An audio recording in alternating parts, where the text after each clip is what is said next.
Morning, YouTube. It's 10:10 on the clock. Actually, what does 10:10 mean? Numbers definitely have significance.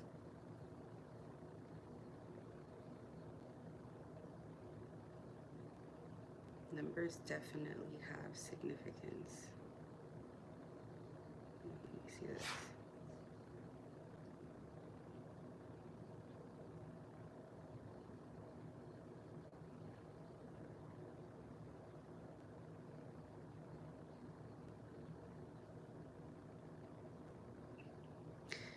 I don't think that applies. Anyway, so um what are we going to talk about today? Today I have a bunch of notes. It's so funny, before I was coming on here, my mind was like, good morning to God's people who don't yet know that they're God's people. And I thought, like, I wonder what people are going to think about that, because even me, even for myself, you are who you are before you know who you are. And just because you don't know who you are doesn't mean that you're not that person. And I definitely was not prepared for the life that I'm living right now. I'm going to tell you that right now. I was not prepared that this is the path that I was going to walk. It keeps taking twists and turns that I am not used to. Things keep happening here that I am on a need to know basis with a lot of things. And it's odd because you'll be new to something and you're not like seasoned in the role yet. Everybody starts somewhere with everything. So not yet seasoned in the role, and definitely making mistakes along the way, and learning my lesson too. As I talk to people, I'm gonna repeat things as I'm just instructed to repeat them, because that's how God works, is giving constant reminders. And some of the reminders is gonna be reminders we think we don't need. So if you get 100, if you get 10 reminders, you're gonna think 6 of them you don't need, but there's gonna be reminders that 4 of them are gonna, at least 4 are gonna be at a time that you needed to be reminded. You're gonna remember that. Spirit repeats things a lot. I talk about when I was gang stalked, I was on the way to work and it was pretty far each way. I was followed the entire time. And I remember thinking to myself, in the midst of all of that happening, there were all these signs all along the way, all the time, that were just reminders to me that God was with me. And it was constant reminders.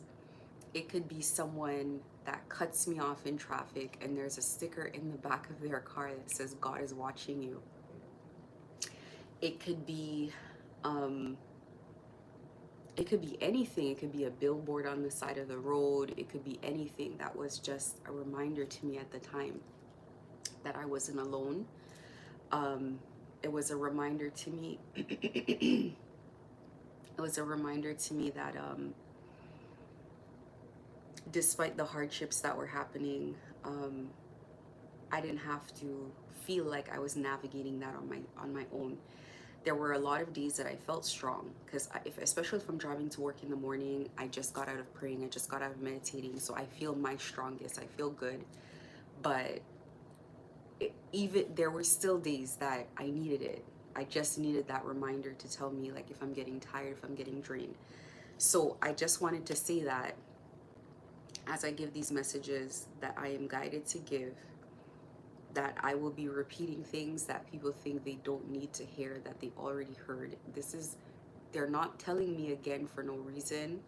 So I just have to follow the guidance that I have. In the beginning of doing anything like this, sometimes you have to learn trust with your messages, because sometimes you're like, why am I saying that? That doesn't make any sense.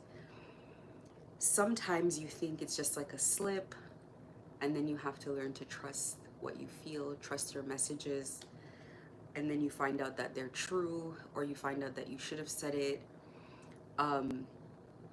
The things that you don't say or you don't do or you don't act on, they send you back to do it. You got to do it. It's not like a situation where you might think, well, I'll get punished if I don't. It's a situation that you must do. They're going to send you back to do it. They're going to make sure that you do it, and you have to do it correctly. It's not just doing things, but doing things correctly.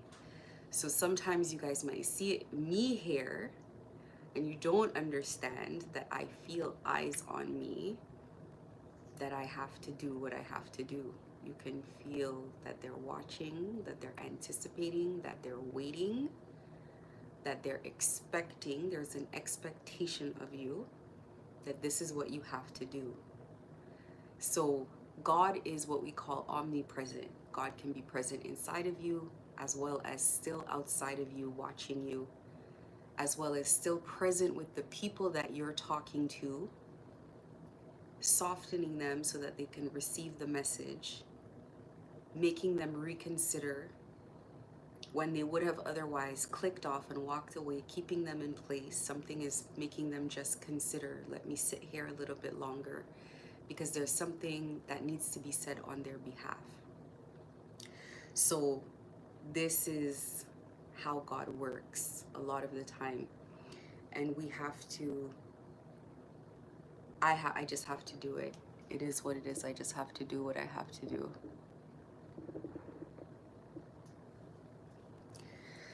So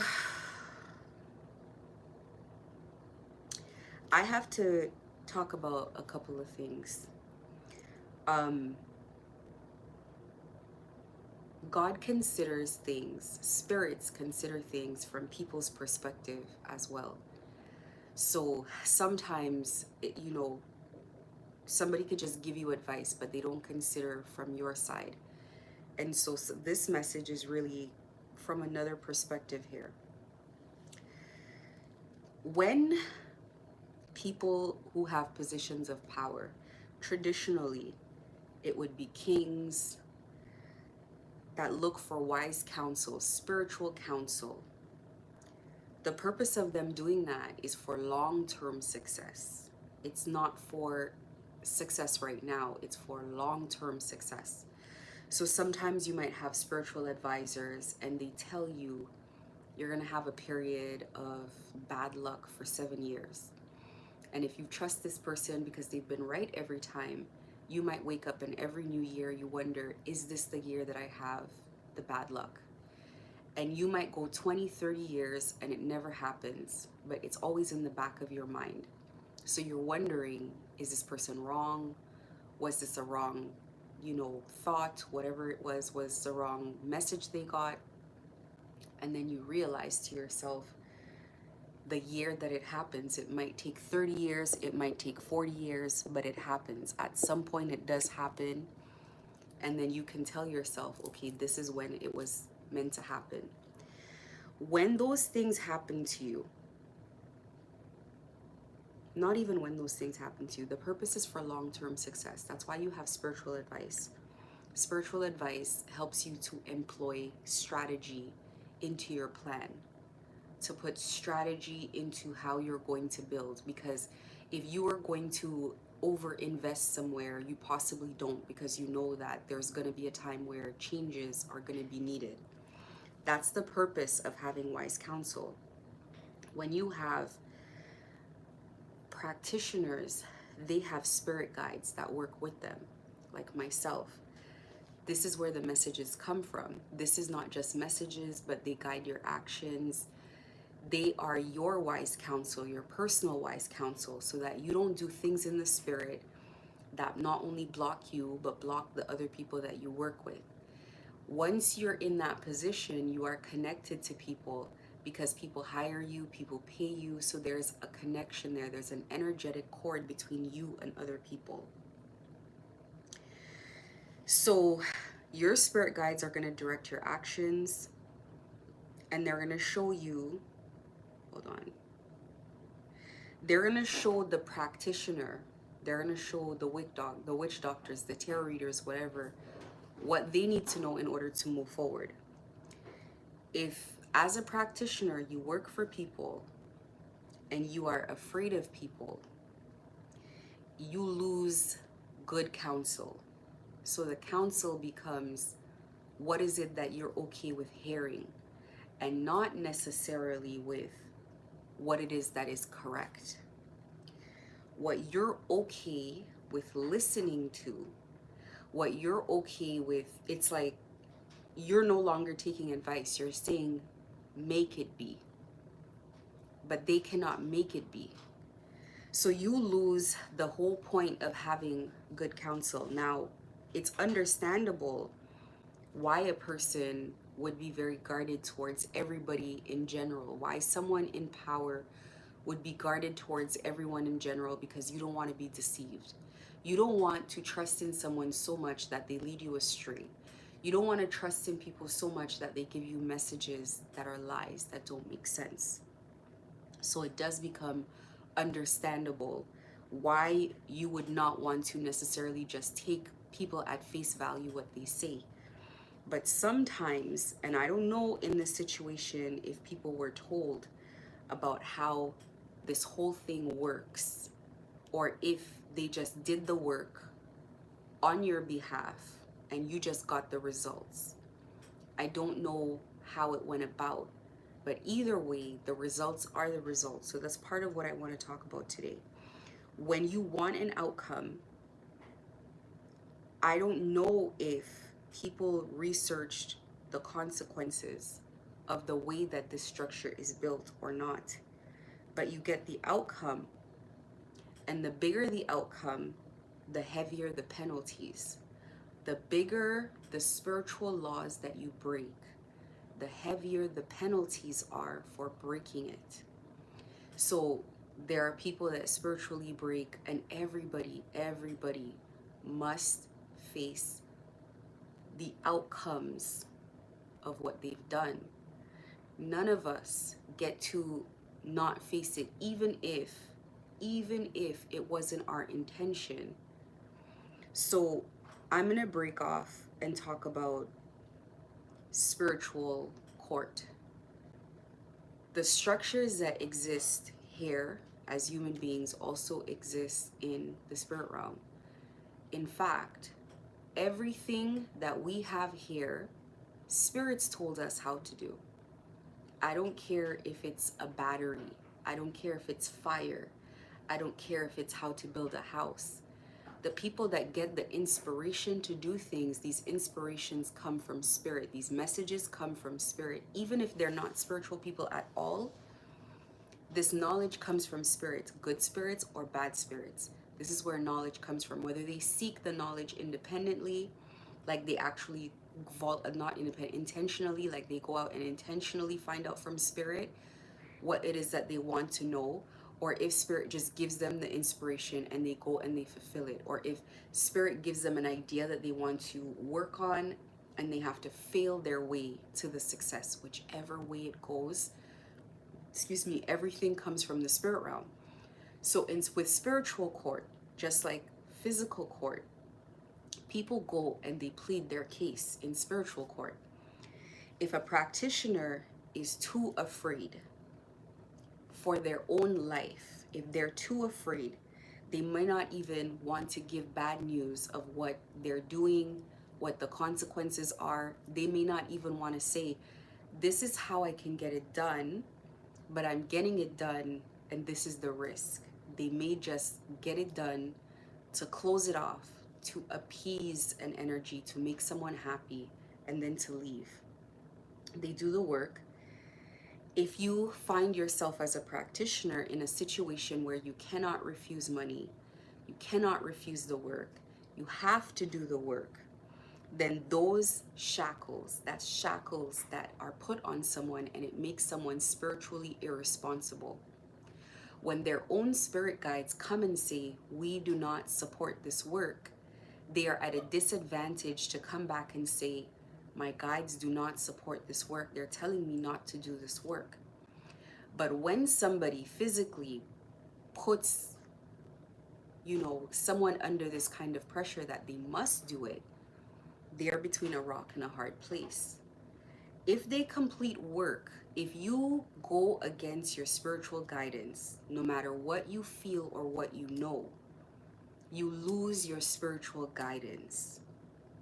If you go against what your better judgment is telling you, what your ancestors are telling you, they will try communicating in every way.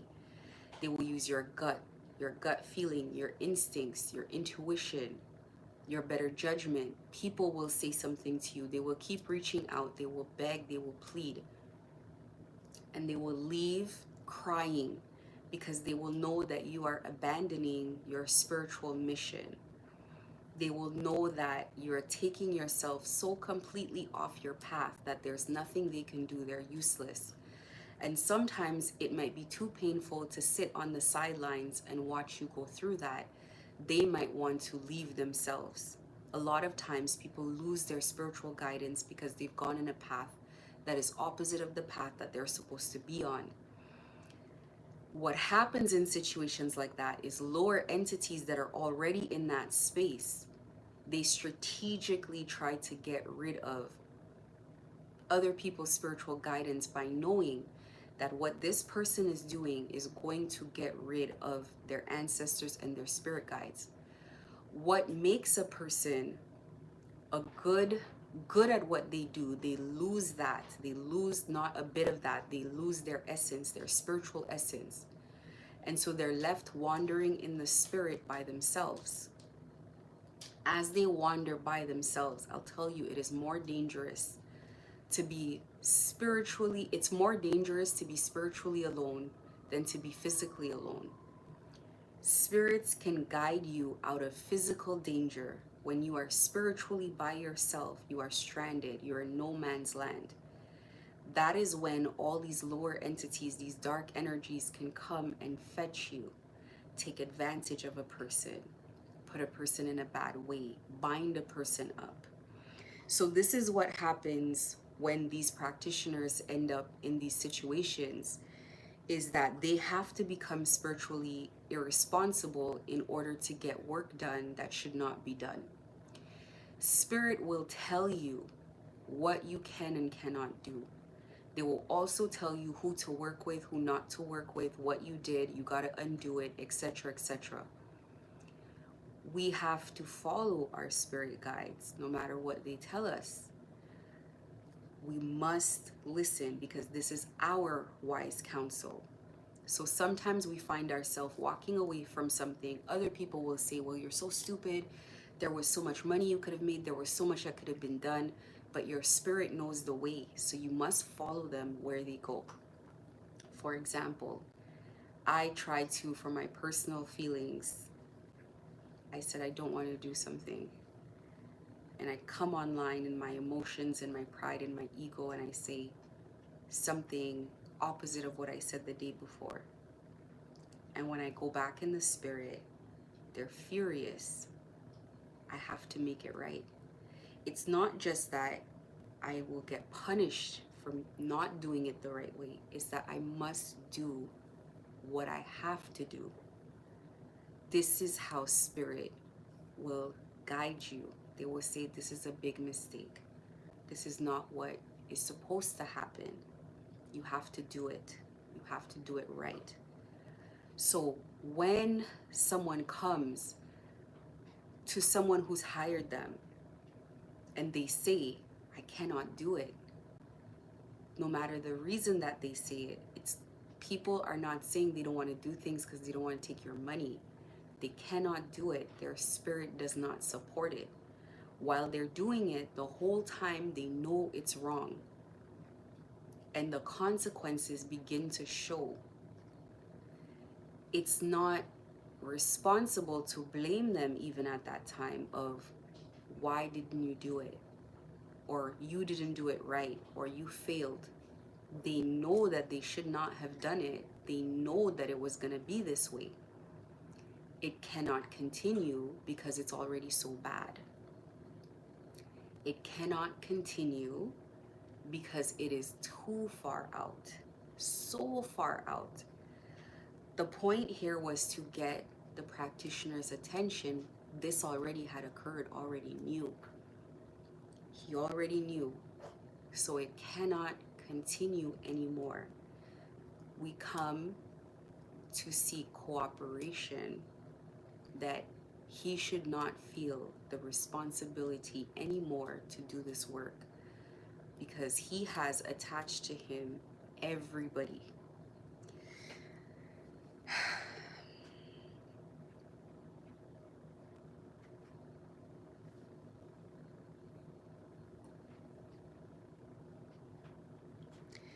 So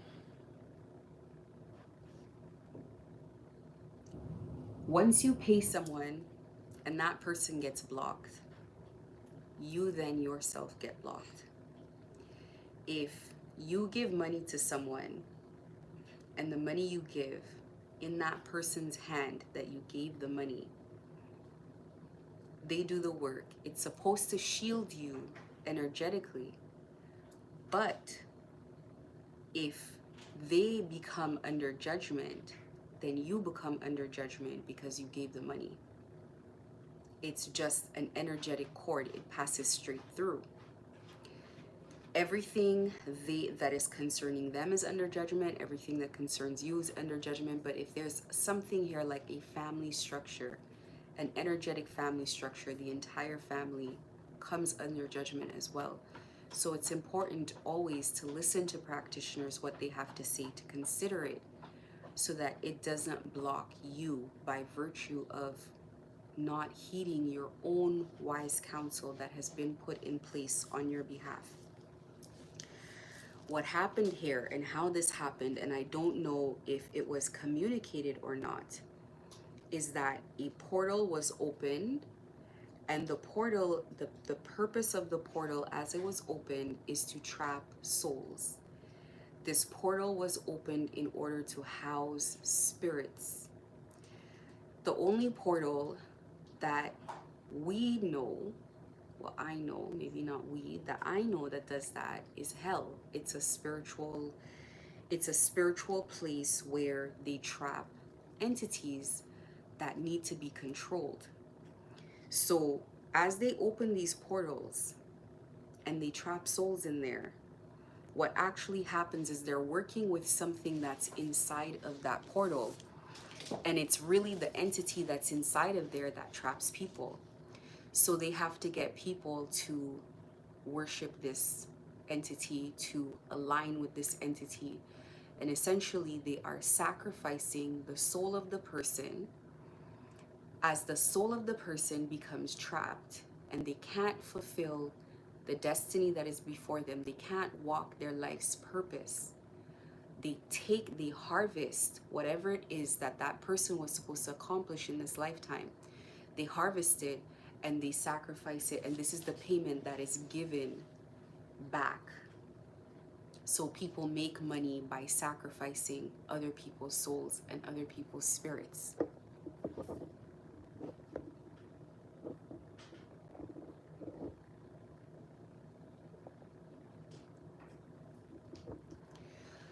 In sacrificing, in the sacrifice that happens of other people, that's how they harvest the money, not necessarily the destiny.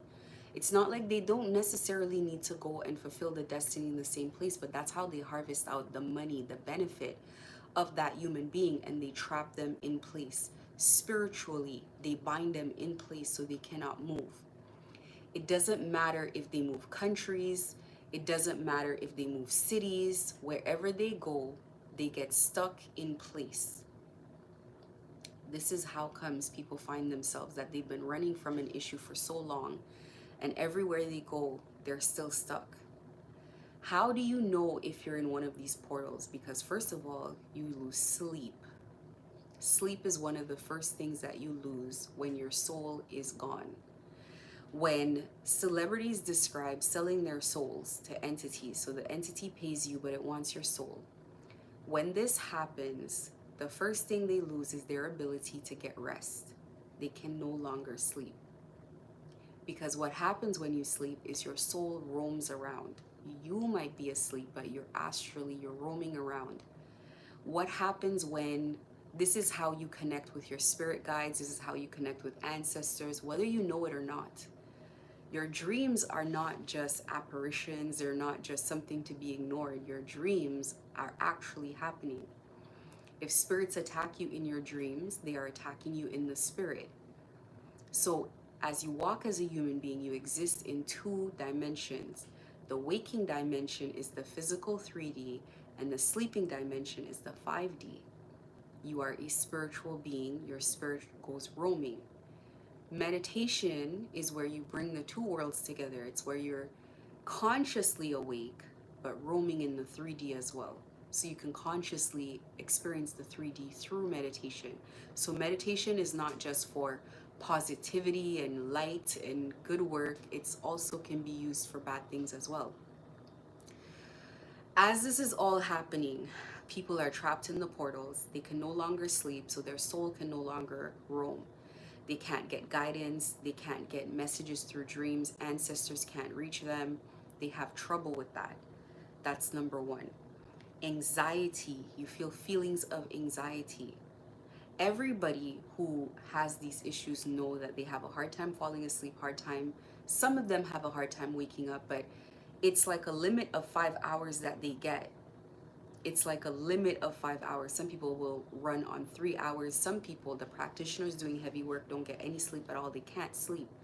Once you start working with dark entities, you need other people's energy in order to work.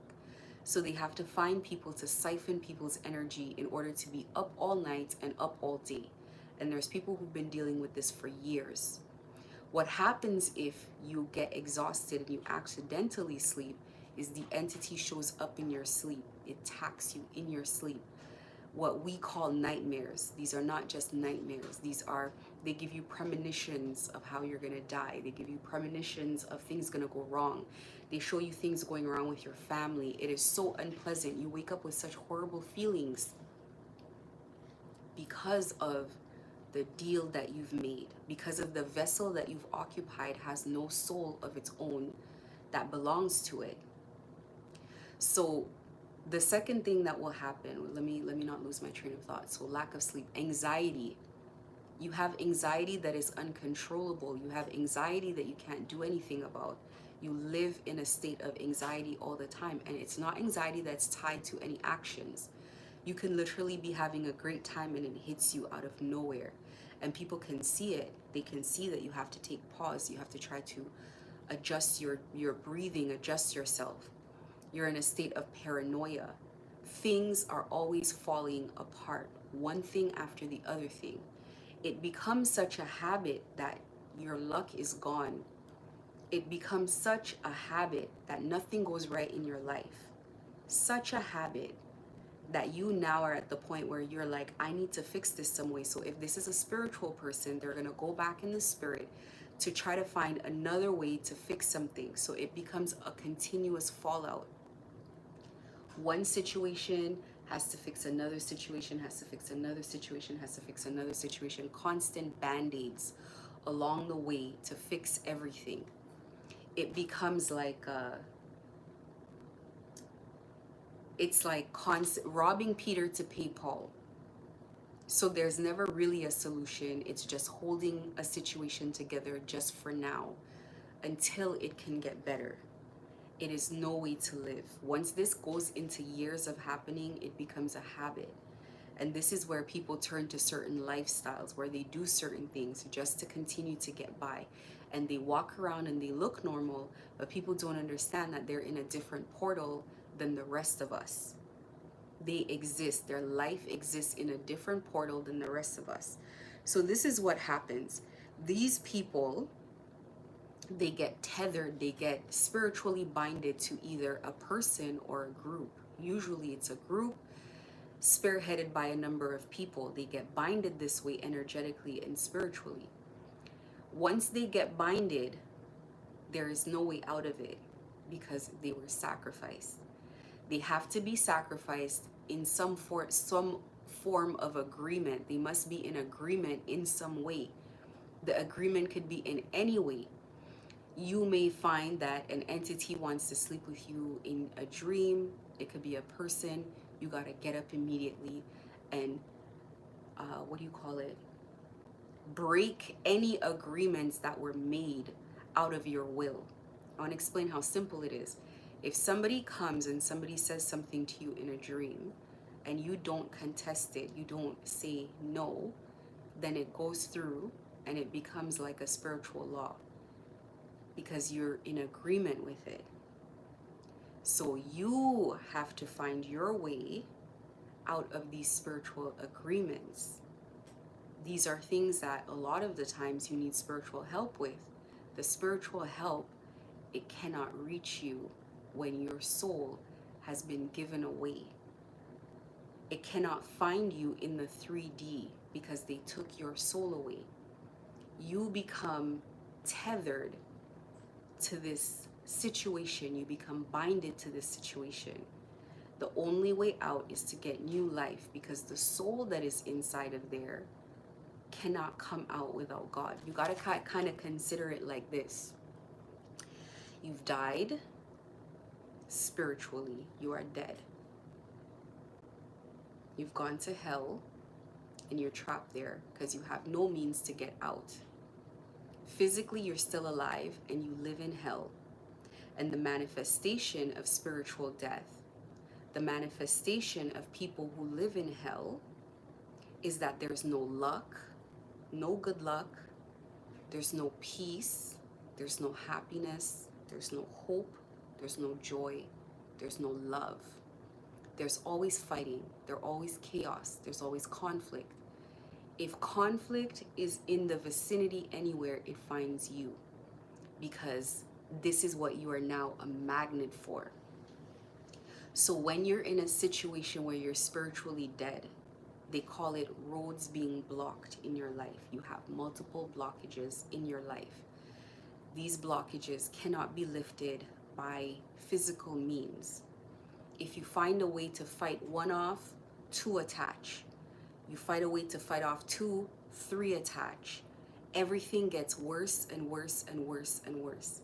It takes everything from you, and the last thing left is just yourself.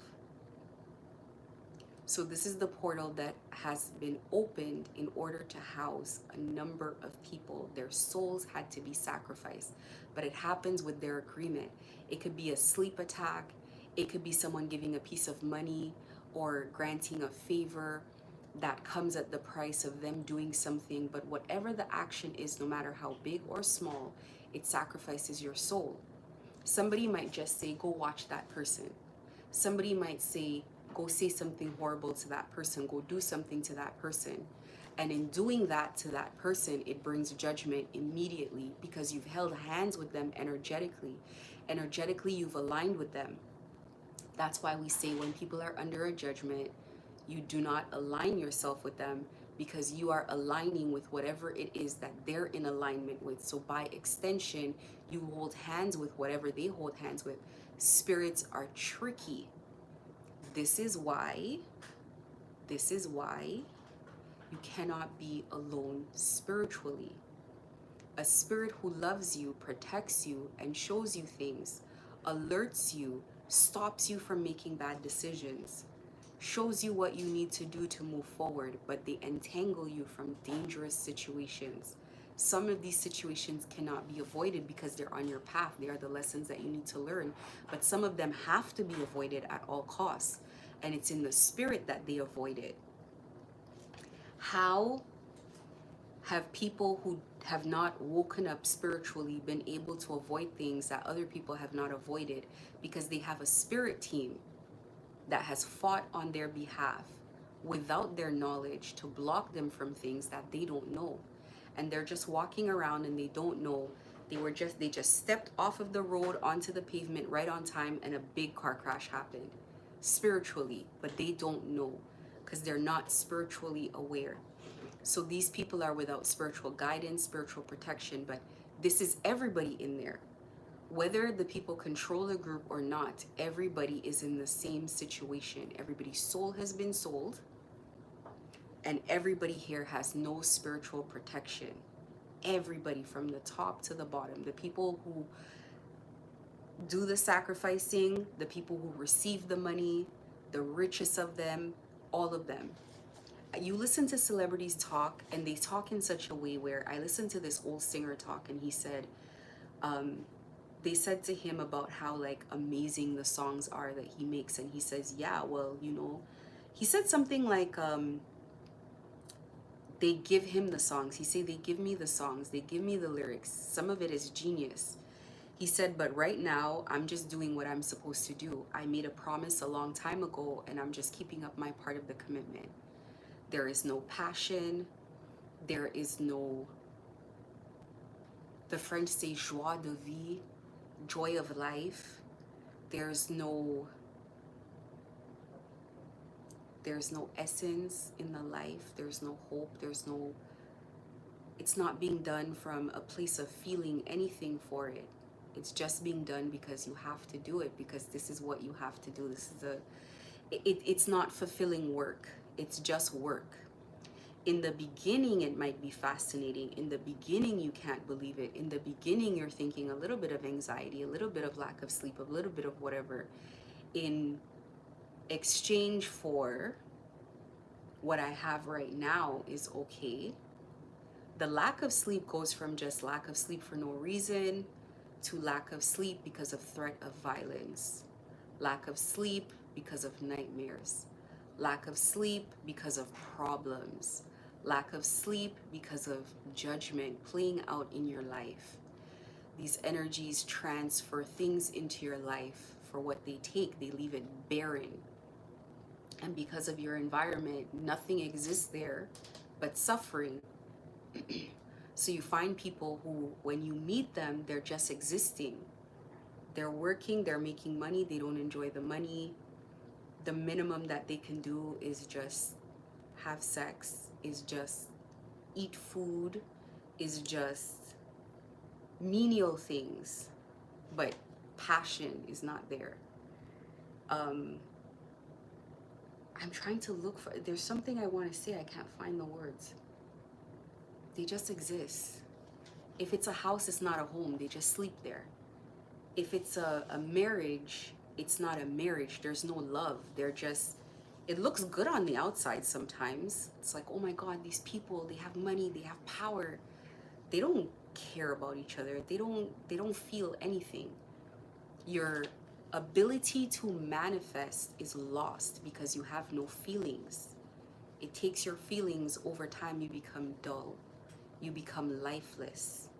Even feelings like, you know, feelings of love and compassion, of course, that's obvious. But even feelings like something happens to you and you feel pain, you don't feel that anymore because you're so used to that. That's all that happens. Every day there's a problem. Every day there's something else. So people exist in this energy. Some people exist in this energy, and their energy is just always here. It's like, because you hear a new problem. Somebody comes and gives you bad news. You're like, something else always to take care of. You're so used to it that you just breathe out. You're exhausted. Some people fantasize about the day that they don't have to do this anymore, but they know, they can see there's no way out of this. They're trapped. These portals that are open here, hold on, let me get back to my notes.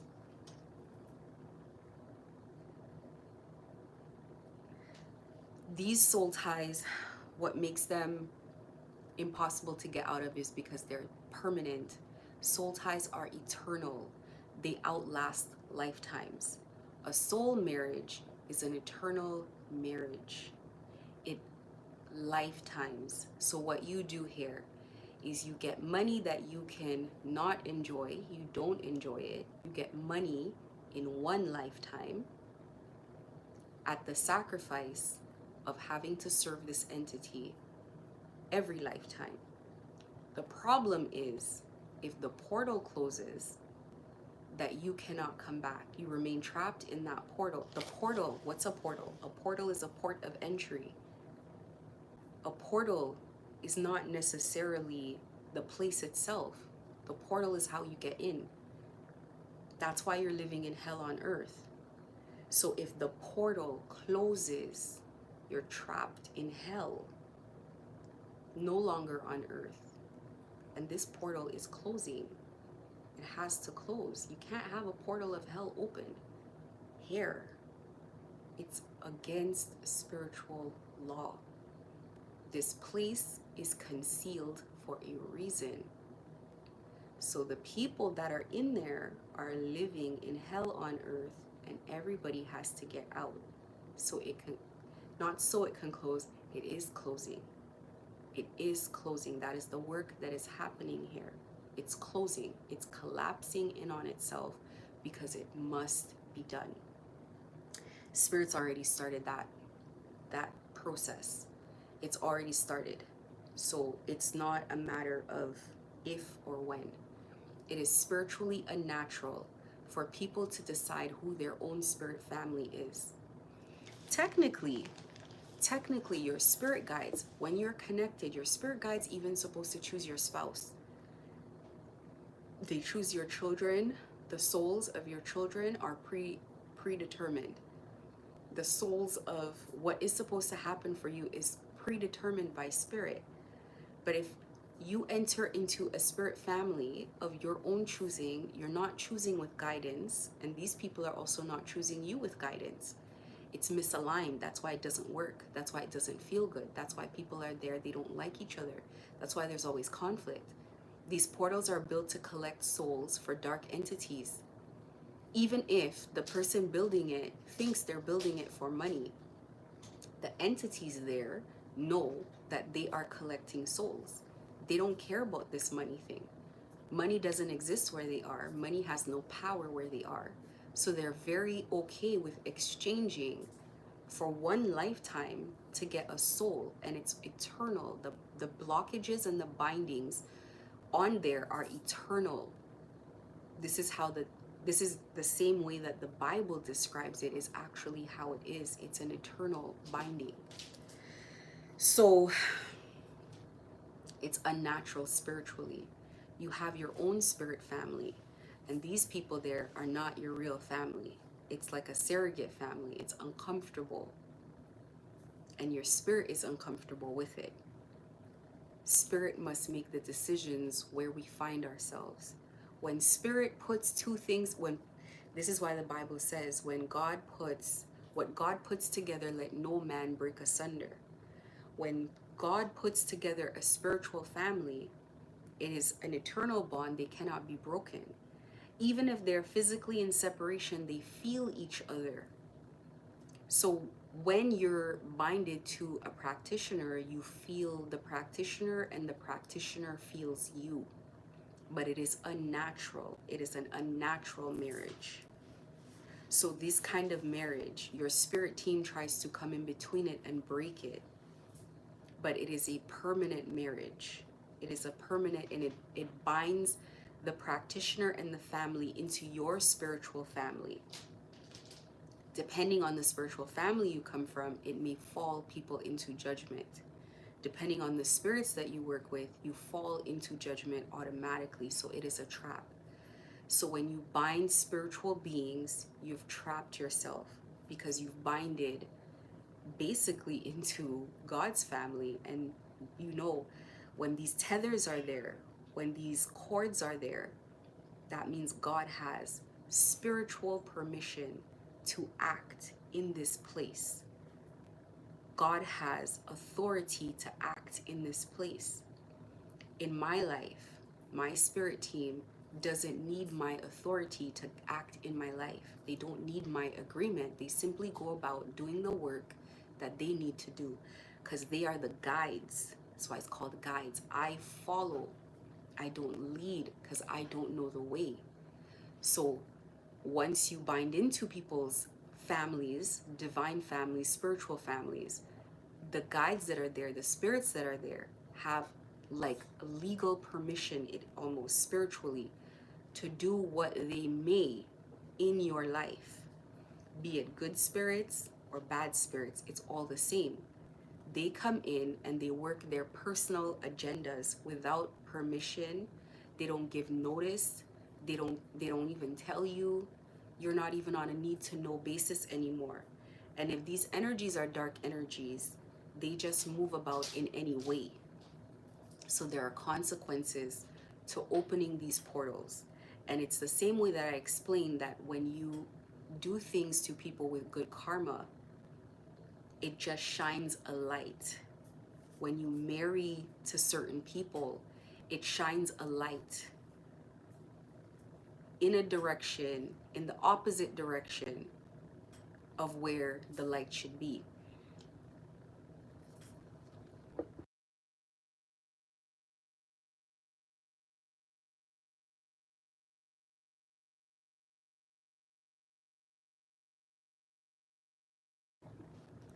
Okay, where was I?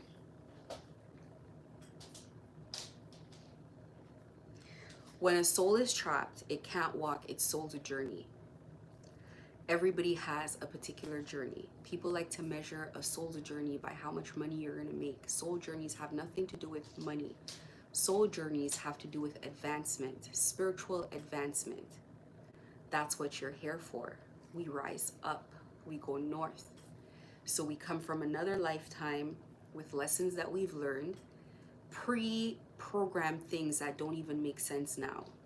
Why do I like this? Why do I do that? Why do I feel like this? Why do I feel like I'm rich but I'm not? Why do I feel poor but I'm not? Why do I feel like important but I'm not right now? And thank you.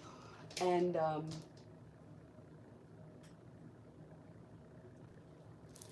sometimes a person's soul journey, their mission, not sometimes. The way it works is you have to walk a particular path before you get ready to transition from a south node to a north node. As you walk that path, everything that happens there, nothing is a mistake. You think it's a mistake, but it is not a mistake. There is lesson on every path. Even things that you feel embarrassed of, this is a lesson. It's needed for a specific purpose. In the thing that went wrong, it assists you when it comes time for it to go right. It's not always in the way that you think. It's not always because, well, I learned a lesson and I got it right. It's not always like that. Some of these things are traumatic. Some of these things are near-death experiences. Some of these things are childhood traumas. All of these things have to happen, and then you get ready, because if these things don't happen and if you don't overcome them, you're not ready to transition to your north node.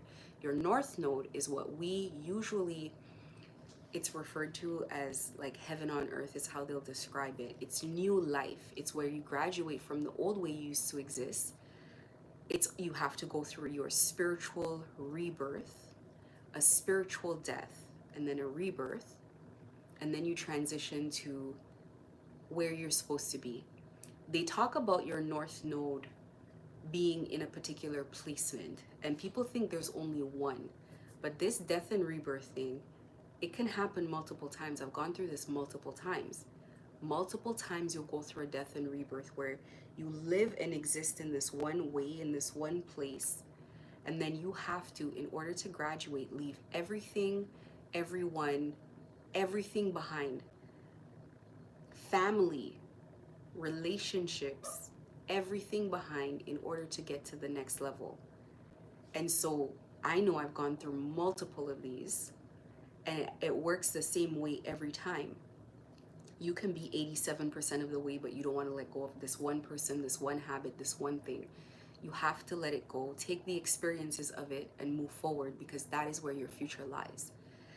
If the north node is in a particular placement, it just manifests itself in the same lesson, in the same way. So sometimes somebody might see you and they might say, like, I'll use myself as an example. I've learned the lesson of having boundaries long before. I've learned the lesson of how to stand up for myself long before. I just don't need to lead with that. So I can be very nice. I can be very calm. I can be very feminine, if you will. I can be all of those things. But when required, the lesson has already been learned. I already learned a long time ago how detrimental it would be if I don't enforce my boundaries. I already learned a long time ago how bad things can be for me if I allow people to take over my free will and make decisions for me. Because these lessons have been learned means integrated, fully integrated into your system. people who have truly known me, like truly gotten an opportunity to be around me, they've seen when that little thing comes up that says no, no, no, and it hits a wall, it hits a barrier, and I say no. This is why you have these experiences. You have these little, they call it a little death. There's a language, they say a little death. I can't remember which, but you go through these little deaths all the time. And then you get real new life and you rebirth yourself. And the new place you come to, you can feel it's new life. You can feel it might be you have to move, but sometimes not necessarily, but most times you do. You might move, meet new people. It could be new life that you start a new job, a new school, a new career, and you leave everybody from the past. And it's instinctual. In order to get out of this portal, you got to be willing to start on the fool's journey, which is the very beginning of any journey. It doesn't mean you're starting back at one. Actually, this preacher was talking about it the other day. It doesn't mean you're starting back at one. You're going from 10, which let's say you have a line 1 to 10, and the next line above it is 11 to 20. You're just going up here. When you're at 11, there are people here who are at 20. You're not the biggest one. So in comparison to these people at 20, you feel small. But you have a level under you that you're not at these people's level. You've been there, you've done that. And we have to trust the process as things continue, as things close, as cycles naturally come to a close. It is easier on your system, on your spirit, to embrace the closing of a chapter. Almost celebrate it, ideally celebrate it. Let the chapter close, let the new one open so you can explore what else has to be done. And I got this message because I'm actually speaking to someone specifically here. You have stagnated your own self, your own personal growth, just by governing this family.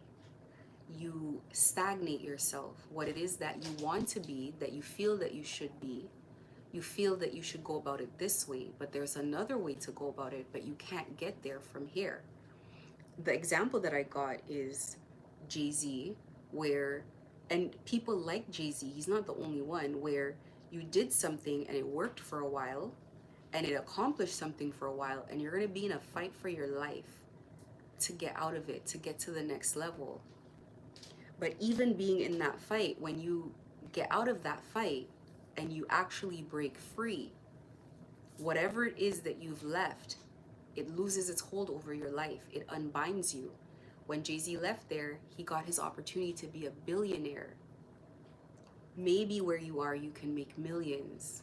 Maybe you're destined for billions, but not like this. You can't get it like this. So everybody, no matter if they control this thing or not, in this portal has sacrificed their north node, has sacrificed their destiny, has sacrificed their soul in exchange for a fragment, a fraction of what they should have had. What you should have had should have been way more. Should have been way more fulfilling. Relationships, marriages, partnerships that has run their course, that have stagnated you, you should have been learning from that and been able to reach for higher, better. The skills that you have, the things that you've learned, the pressure that you've been accustomed to that prepares you for the next level, you can't put any of that in use because you're over here doing menial things. Menial things. A person that can do these jobs has the skill set, both hard skills and soft skills, to run bigger things. In fact, maybe if you meet people that have bigger empires, you might even find you feel spiritually stronger than this person. But what you've sacrificed is the destiny, is your soul, and you cannot move, and your spirit knows it. Your spirit keeps thinking about, what would I do if I weren't here? I don't want to be here. I wish I could leave. I wish there is a way that I could get out of here. But the structure here binds you on a soul level. It is impossible to go. So the It's by your own hand you've binded yourself, by the same money that you've accepted, the same money that you've paid. It's that same money that holds you in place. Work needs to be done to get out of it. You do not want to stagnate here, because these places are uncomfortable places and it's literally no way to live. This is not how to live. And it's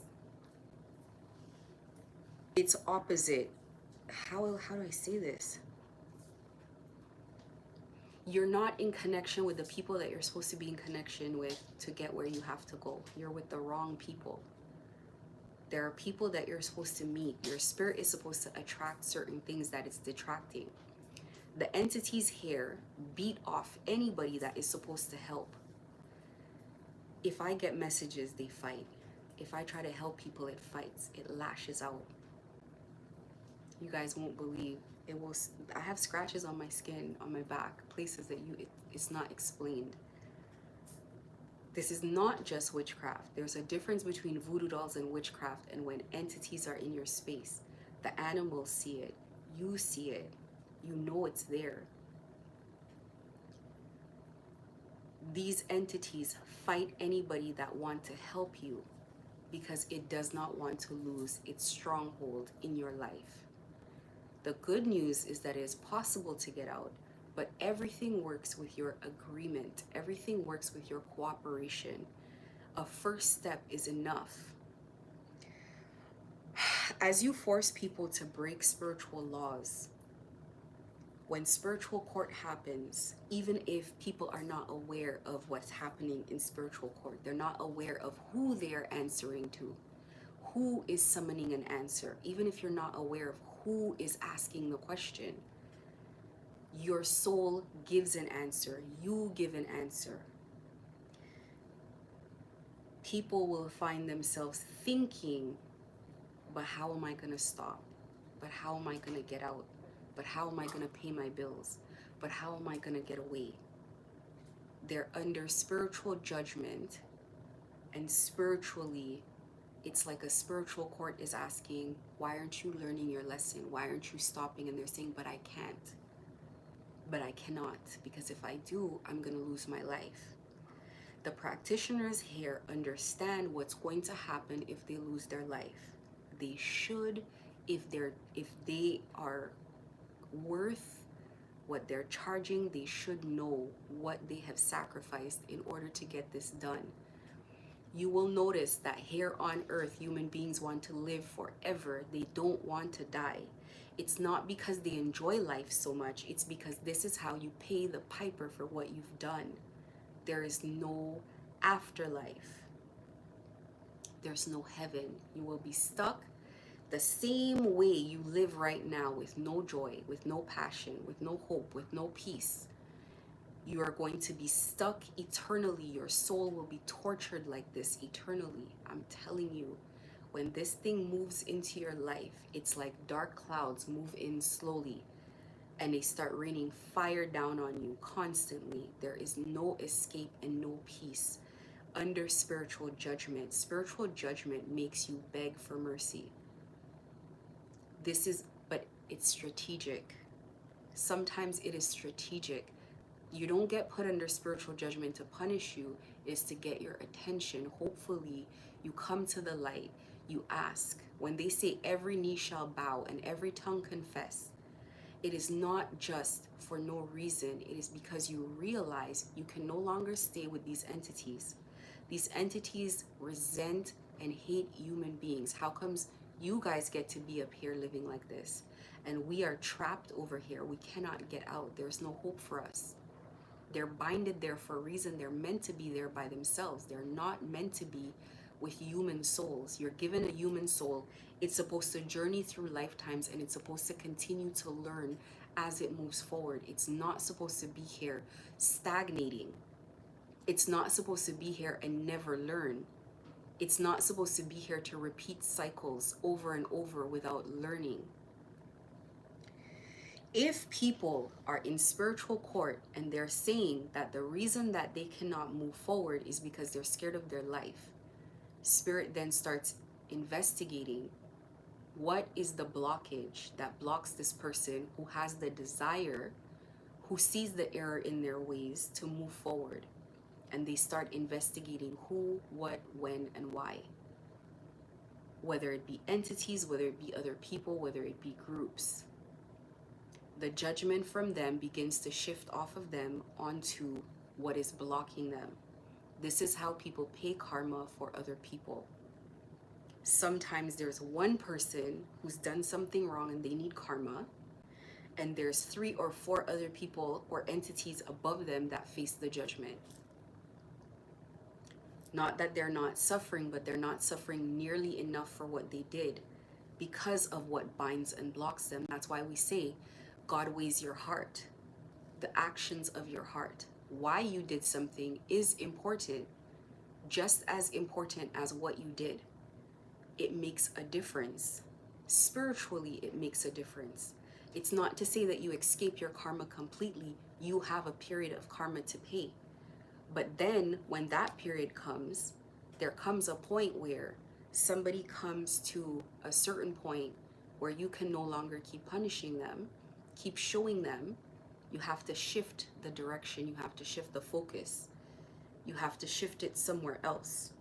And you have to observe what it is that's going on. This is what's happening here, is karma is shifting from individual people, individual practitioners, and it's focusing on organizations, it's focusing on leaders, it's focusing on people here who are stagnating other people's journeys, journeys that are important to God. Spiritual gifts come from the Most High.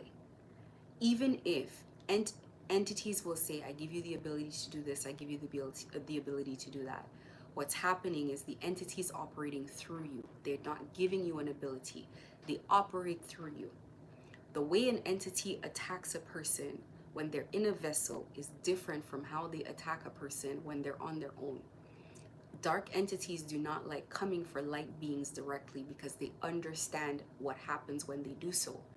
They prefer to operate from inside of people and let people face the backlash of their actions. All of the things that the entity pushes you to do, it will not do it itself. It will not attack spiritual beings itself by itself. It always does it through other people.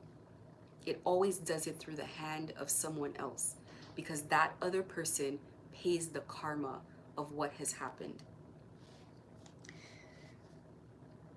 And this is also how it tricks people, that you can transfer karma. You can transfer karma by getting other people to do it, and then the karma hits them and it doesn't hit you. Not true. Eventually judgment happens. Everything is measured very precisely, and the judgment of other people comes back to you full force. Do you prefer to deal with all of the judgment at once, or do you prefer when you do something bad that God pulls you back and God says no immediately right away? Everybody would prefer if incrementally dealing with things rather than being in a position where all the things you've done for the last 25, 30, 40 years comes back all at once. It's a lot.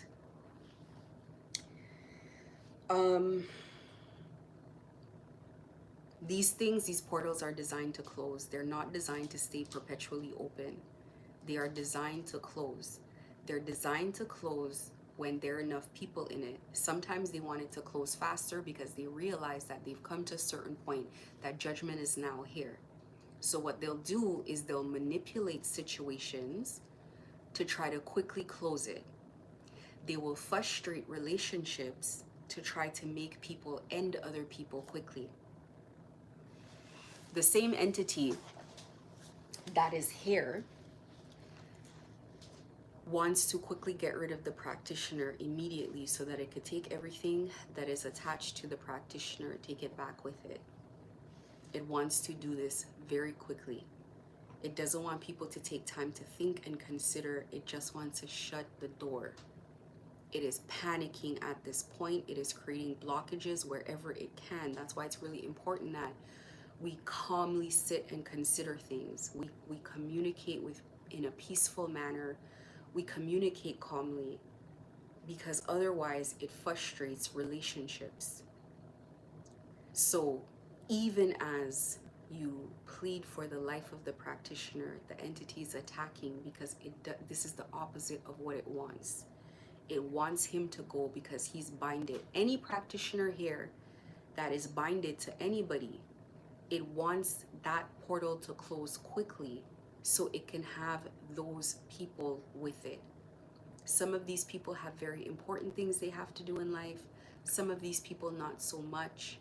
But either way it goes, people cannot be stuck attached to this. And it also knows that the people in charge are also in that as well. Like everybody who has held hands in this thing in any way, shape, or form, whether they know it or not, is stuck with this entity, is stuck with this problem.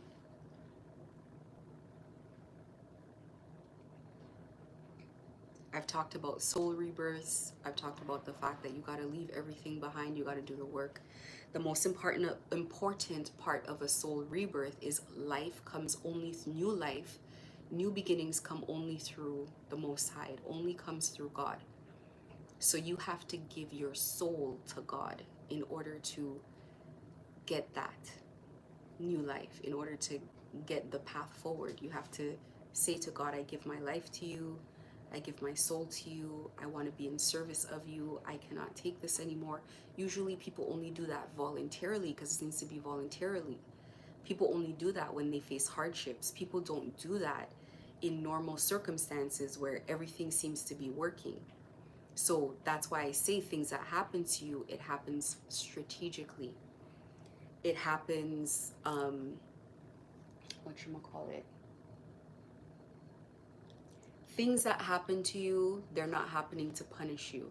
These things happen to show you the way, show you the errors of your way, show you what it is that you're not doing the right way.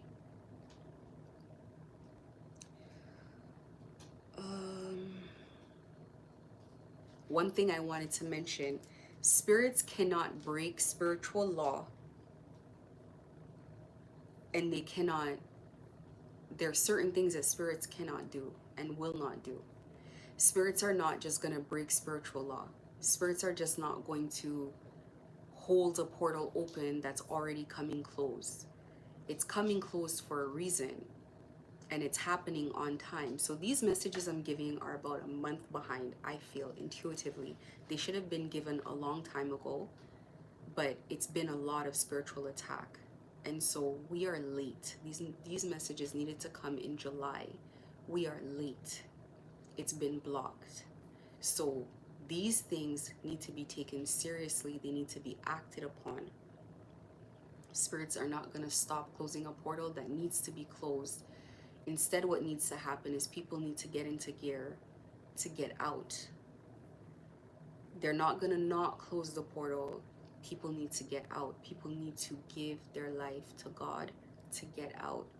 I'm not saying this because I'm some sort of evangelist. I'm saying this because this is how I've done it myself. People will notice when you break out spiritually, you don't need to move anywhere. You don't need to move houses, locations, anything. That wasn't the purpose of me personally moving. That wasn't about that. You don't need to run from it anymore because you're shut off from it. They're blocked from you. It doesn't matter what they do. It doesn't affect you. It will not touch you. So this is the purpose of what's happening here, is to give people the opportunity to break out of what this is. This energy, like I said, is furious. It's going to keep fighting as these changes are made. It's going to keep casting doubt. It's going to create conflict and mistrust. And so this has to be done so carefully to make sure that there's as little room for miscommunication as possible. One of the things that we do, or we are doing, is we don't communicate with anyone directly. Everything comes off of here so that everybody can hear everything that's going on. So people don't think there are secret alliances. People don't think that there's some type of secret hidden plan or some sort of agenda, and they hear everything that I have to say. So nobody's in the dark.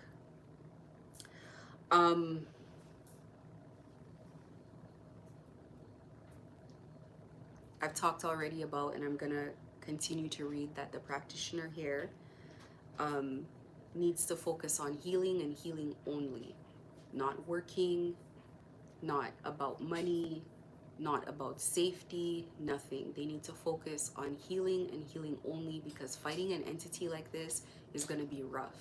Fighting the impulses that come to sabotage, it's going to be rough. Fighting an impulse to try to solve your own problems, you know, people who participate in right hand magic or witchcraft, as people call it, whatever, they are under an impression that they are their own god. And so if you're your own god, you have to solve your own problems. And in order to get out of that mentality, somebody needs space. Somebody needs space for God to entrust, and faith for God to act on certain things. So there are certain blockages here that need to be removed in order for the healing to come.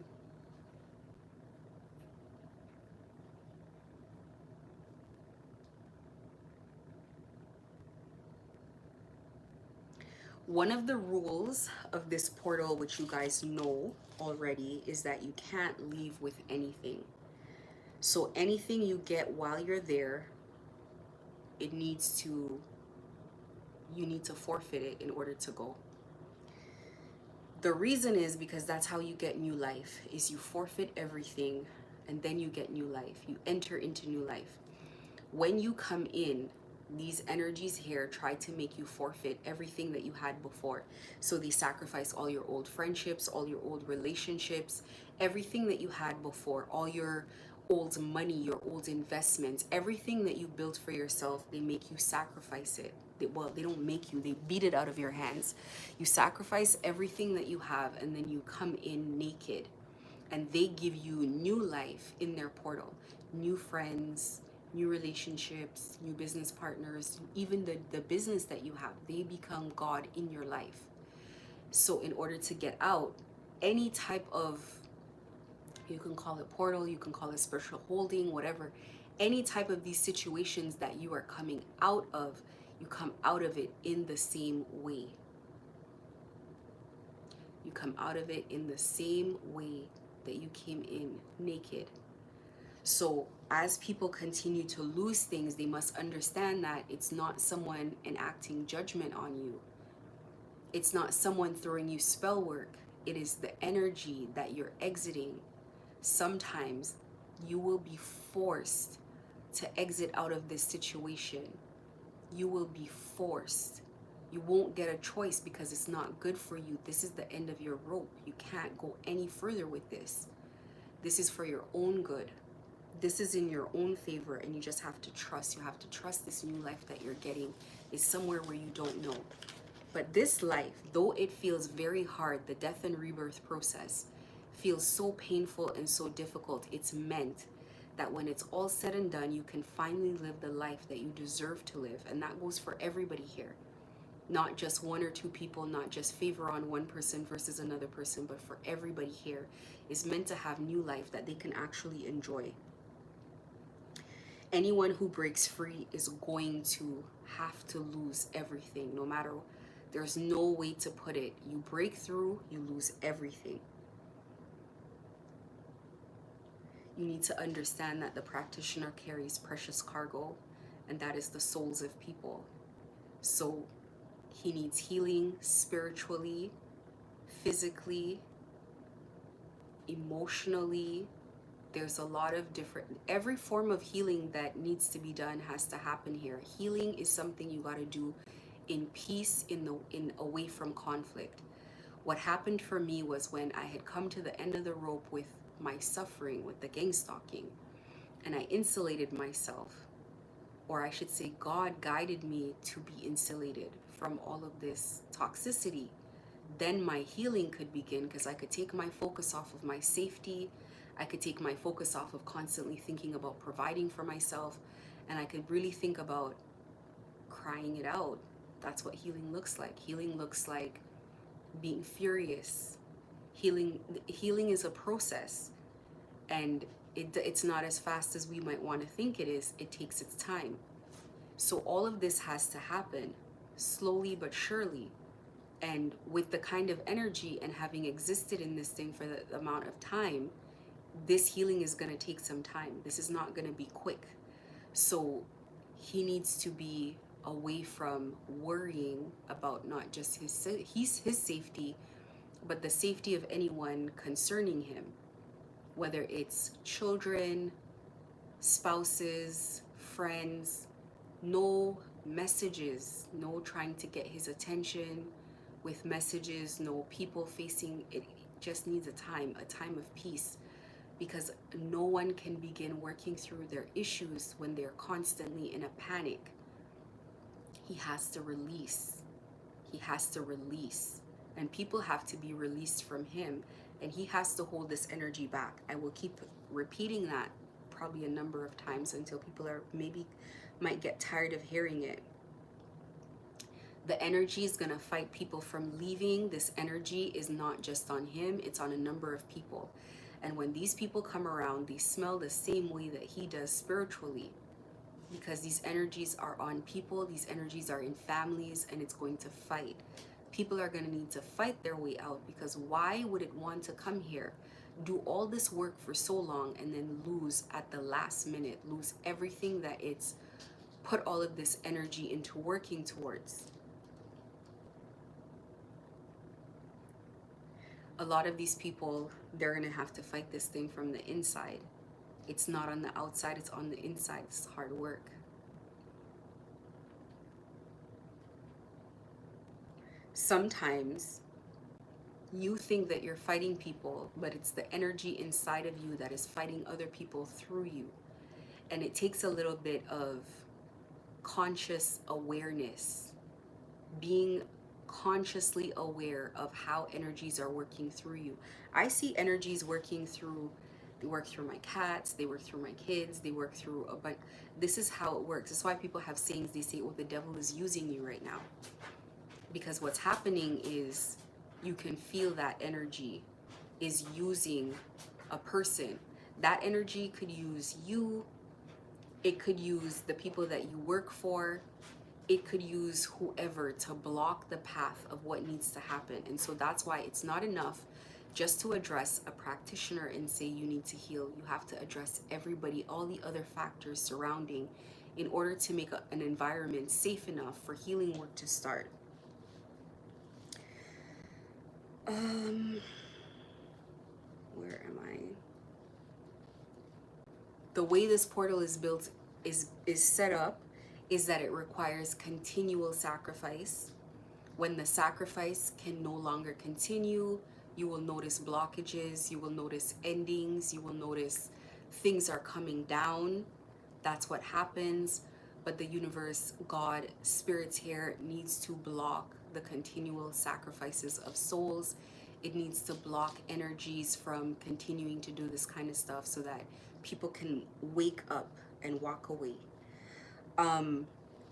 This work always involves, like I said, people's agreement and their free will, because it is easier.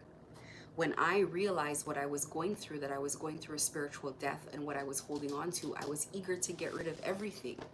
I was eager to forfeit everything that was standing in my way, because I understood I was never going to get new life with the things that I'm holding on to. So you're not going to get healing, you're not going to get better, you're not going to get any of these things if you're holding on to your blockages. Your blockages, sometimes my blockages was anything that this money was involved in. So it be it a home, be it a car, be it whatever. I want to tell you, Spirit allows you to hold on to this in the meantime as they see fit, until the time comes where it needs to come apart. So they don't necessarily like take it from you right away, but they may have the periods of time where they allow it, but it's a blockage, and it definitely needs to fall out of your hands. Anything that you acquired while a portal is open is gonna be the same thing that essentially destroys you, because this came out of a place of suffering of other people, a place of, it's built off of the energy of enslavement and of suffering. It's important that you don't interpret this as an attack. I could have interpreted it as an attack. I could have interpreted this as, why is God punishing me? Why doesn't God save me? Why doesn't God step in? But this is the path. This is the path you have to walk.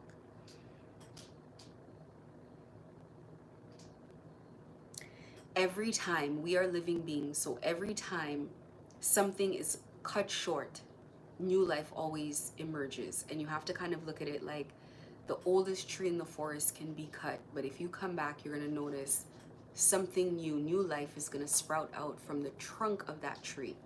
There's always going to be new life. So you have to not worry about like what's going to happen, how are you going to rebuild, etc. It's how it works. The portal is being broken, and this is how it works. The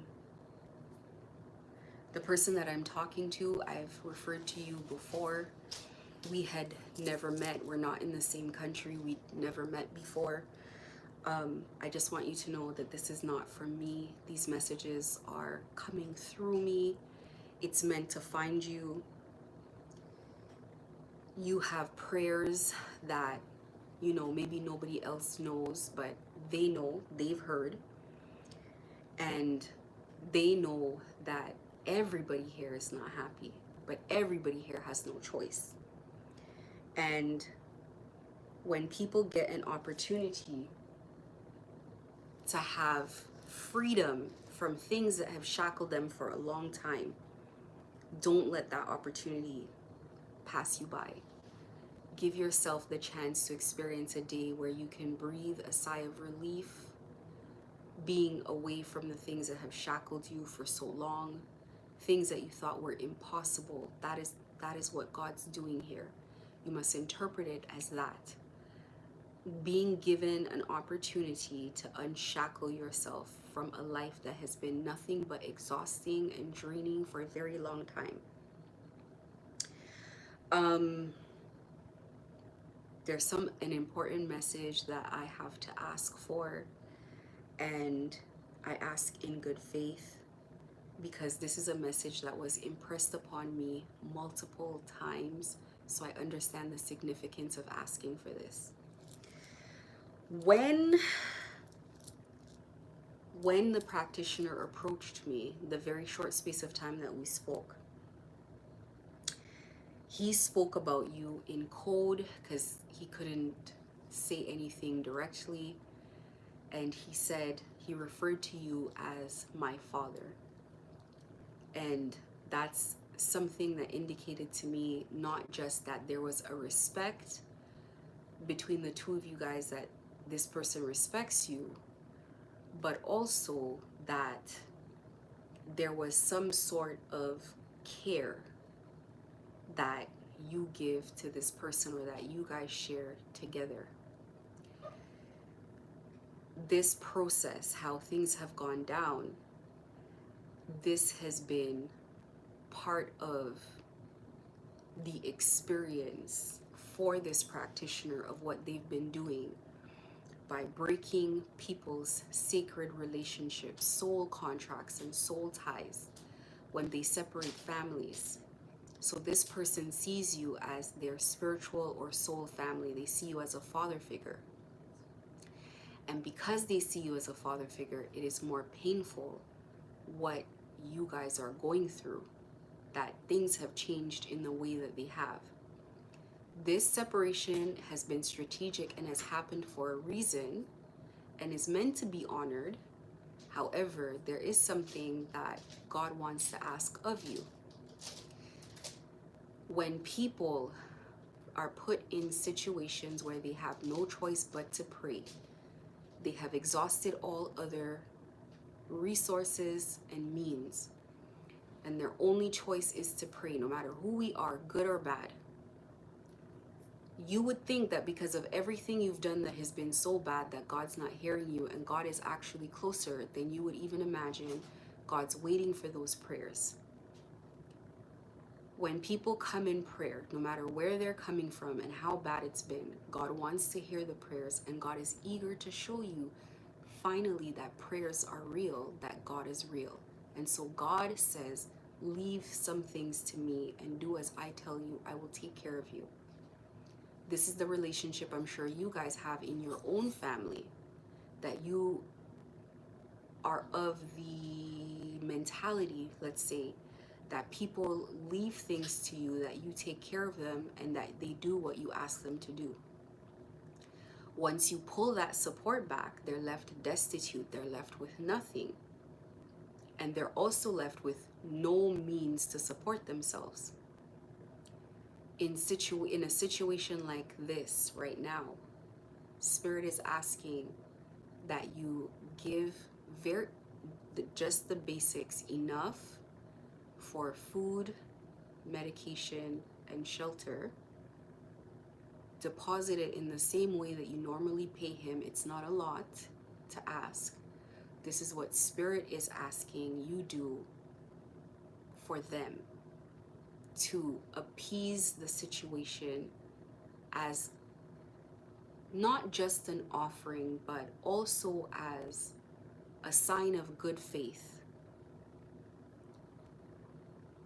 This is a person who's worked for a long time, diligently. This is a retirement fund. This is a little bit to sustain them so they can do the healing work. There are things they need to buy to heal so they can stay alive. He needs to stay alive. And as we tell him things to get, he cannot pay for it. This is a person with children. This is a person with people who used to depend on them. I'm not asking for enough for them to take care of other people, but just to take care of themselves so they can eat. Because otherwise you leave a person destitute to die as a beggar after all this time of loyalty, of service. No reconnection is necessary for forgiveness. It's just releasing.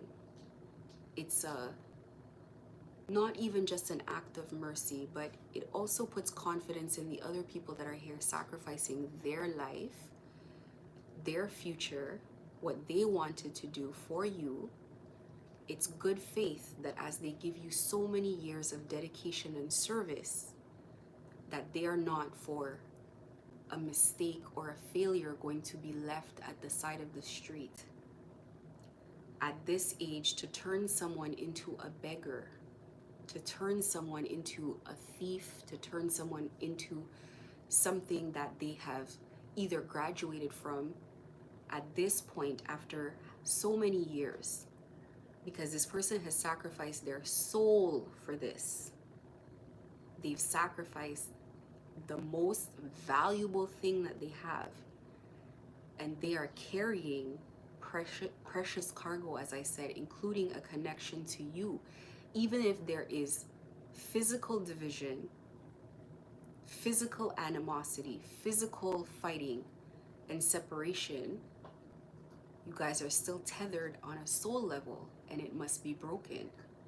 So in the meantime, he needs not be worried about two things: basic survival and the life of the people that are concerning him, because it's going to send him into another panic. And then what needs to be done can no longer be done. What needs to be done, the work he needs to do to break out of this, cannot be done. I have a feeling that I think that you are going to make the right decision. Part of healing is healing your heart. So it's healing him a little bit. It's unbreaking his heart, knowing that even though the employment is lost, even though he's not fit to do the things God is going to block him from doing it either way. Nothing he does is going to work anyway. His hands are blocked. He cannot access what he needs to work. It's not him.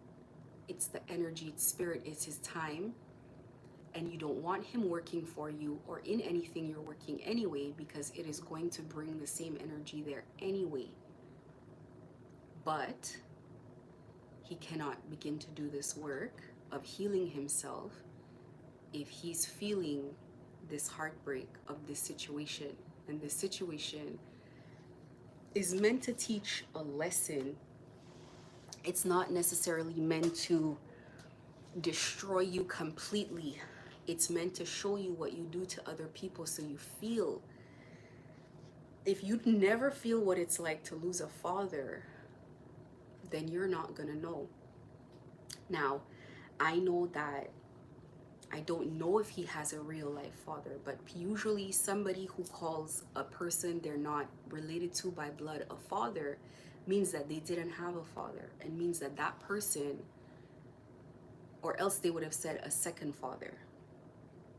But it just means that that person holds some sort of respect, or I don't know, high honor to them. That person holds a place for them. And closure, giving a person closure, you guys understand how serious that is. So just giving somebody a little bit of closure that maybe you're still upset, maybe you will always be upset. Give me 1 second here. Maybe you will always be upset, maybe you will always blame this person. I know that you won't always. When you get your release, you're gonna one day you're gonna say, thank God I didn't go like this. Thank God I was stopped. Thank God God showed up, because now I see what they were talking about. You're going to say it, trust me. Because when you're laying in your final days and you have to look back at things you cannot make right in the moment, you're gonna be grateful for an opportunity to make things right. So I have a feeling that you will. It's not a lot, because don't want to encourage bad habits either. He has bad habits he's supposed to break, but just enough. And just to take your hands off of whatever, he doesn't want to think about finding people laying in a ditch somewhere. So just those two things will go a long way. And as you have patience with this situation, as you see how the situation unfolds, when you do things like this for spirit, when you do things like this for God, God doesn't work tit for tat. So you don't give money to somebody for God and then God gives you money in return. The things you get are more valuable than money. The things you get are when you find yourself in situations that could not be avoided by any logical means. There is no way, shape, or form you could have escaped this situation. That is when God comes back to repay things that you have done that they asked for. Throughout my life, I have given to people, some in not just physical things or money or anything like that, but I've given of myself, of advice, of help. I've helped people, and those people have not given me anything in return. In fact, they've betrayed me. It's hurt. But in the times that I need it the most, that's when God shows up. Because what we do by giving to other people is we show people that God is real. Through whatever we give somebody else, we're basically saying to someone, the prayer that you prayed, God is using me to answer your prayers. If God asks you of it, God hopes that you do it. And we hope that we don't have to go to alternate means to get it done, because I think that you will need God's grace, or you do need God's grace now, however it goes. We try to make peace with spirits and with energy. We work with spirits and energy.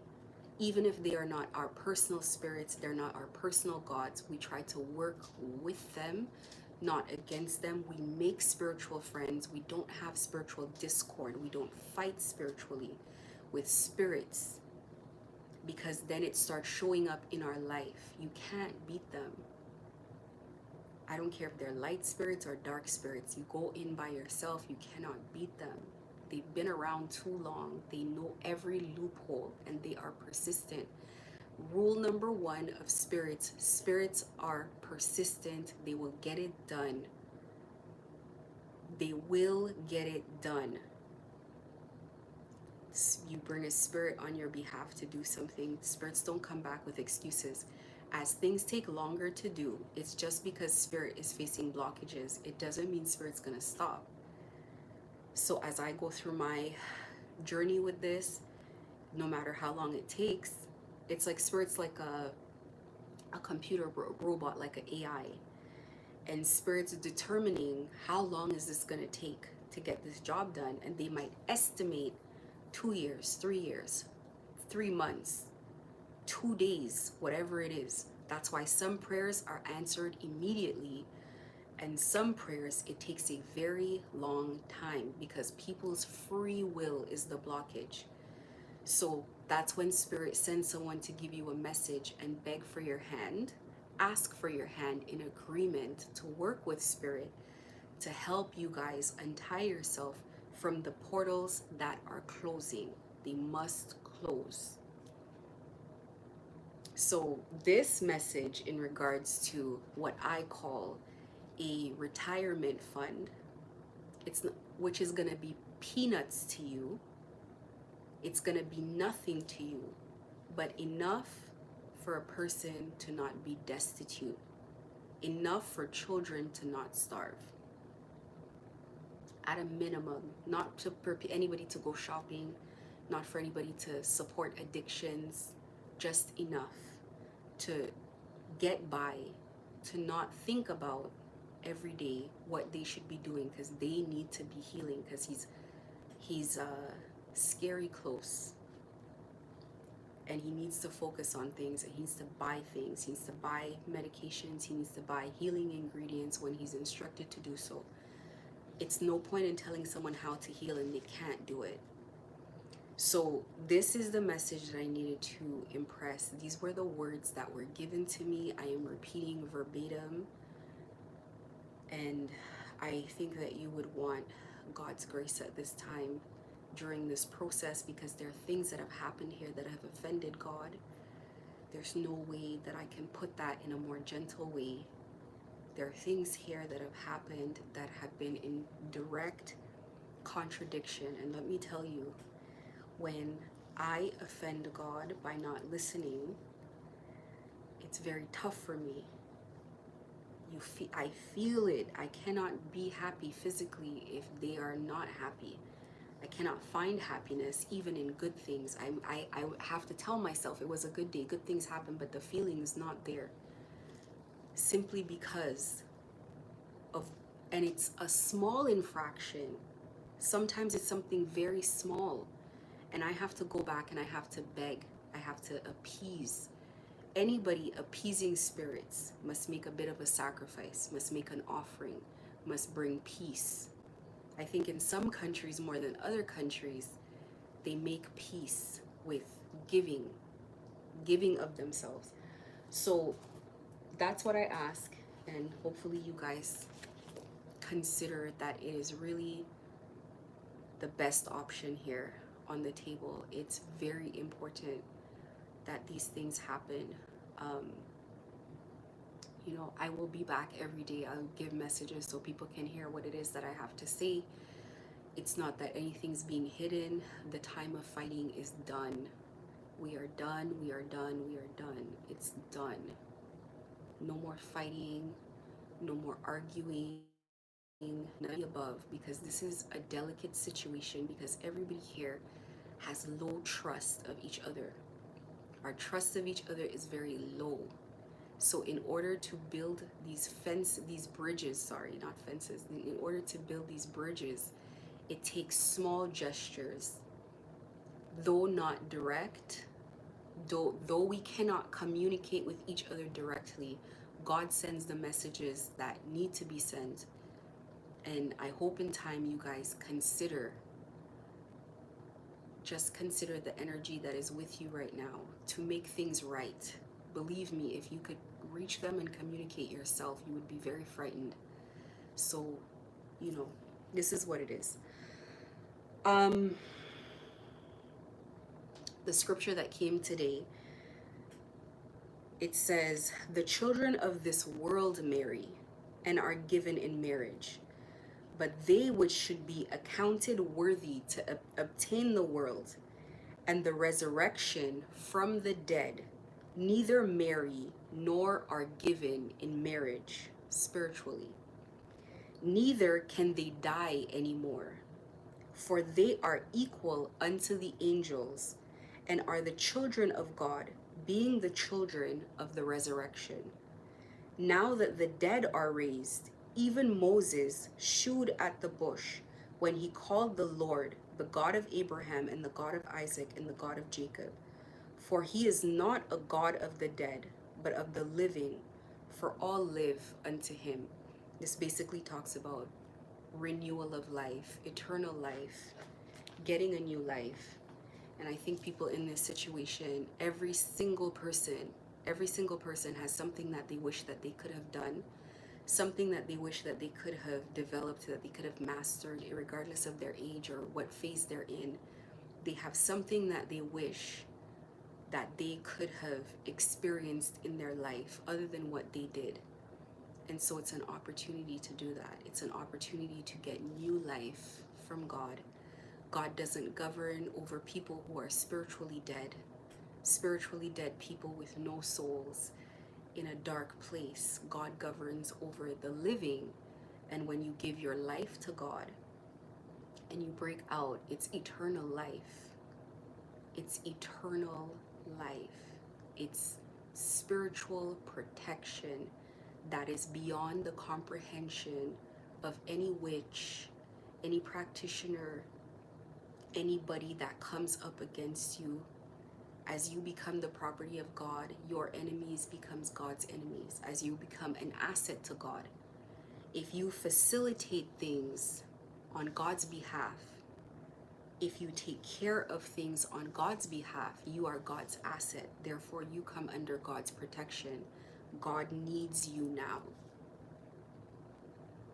It's the same way that the practitioner has to come under God's protection, because God needs this practitioner to do this work.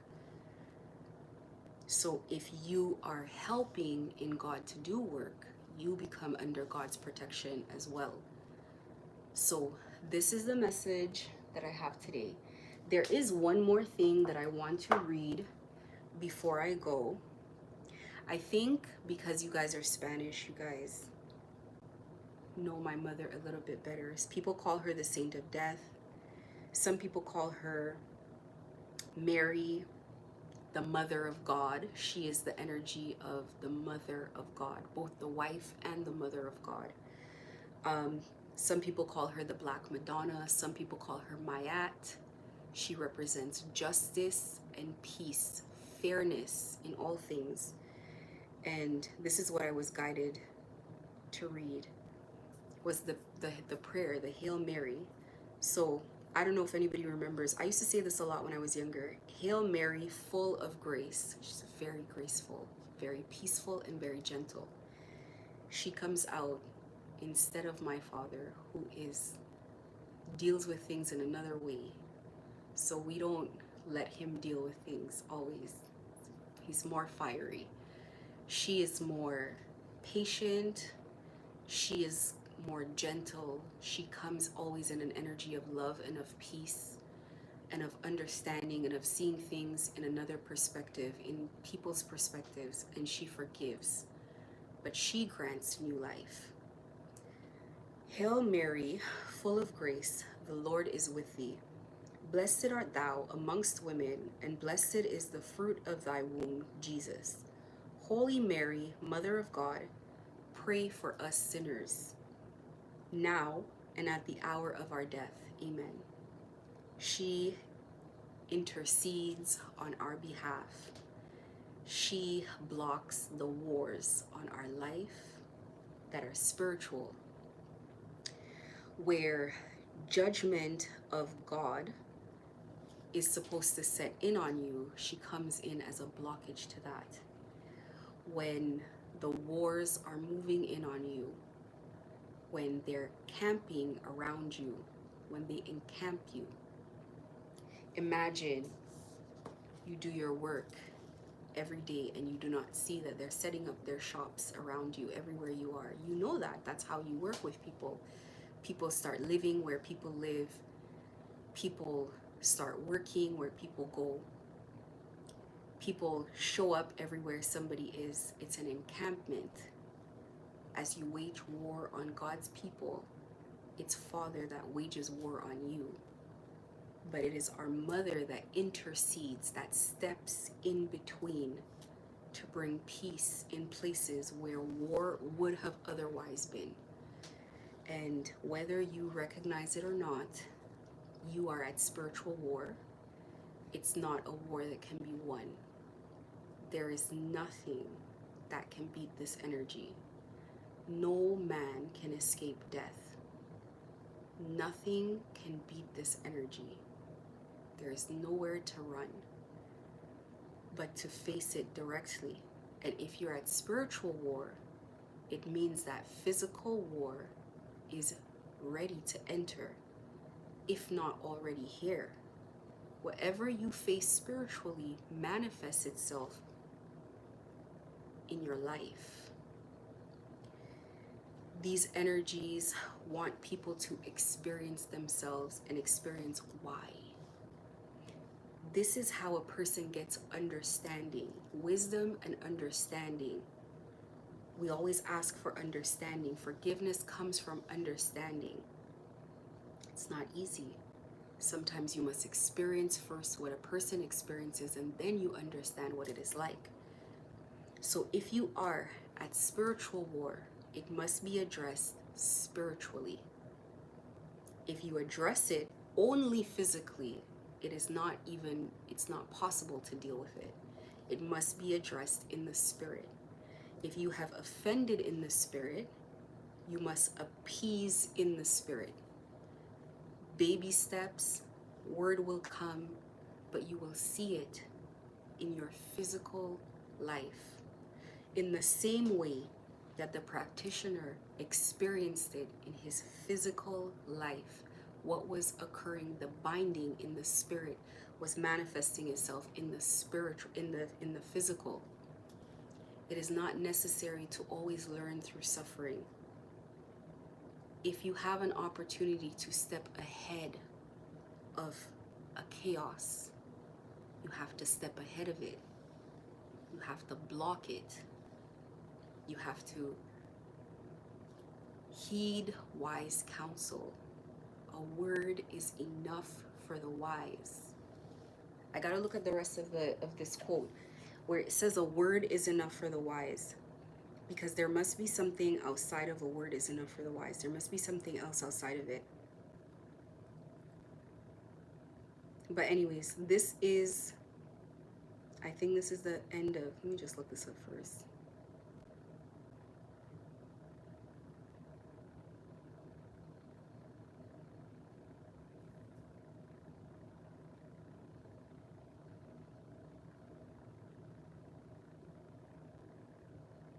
Okay, so it's actually a Bible scripture. Proverbs 26 verses 4 to 5. There has to be more to it because I keep saying it. It keeps coming up to me. Proverbs 26 verses 4 to 5. What is that about?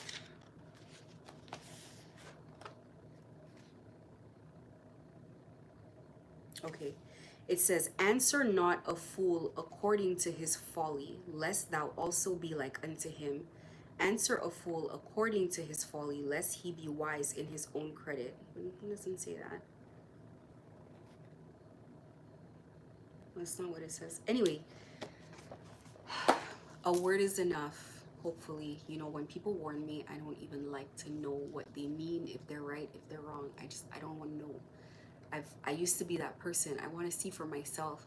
Every time I saw, it's like, oh my God, I wish I never saw.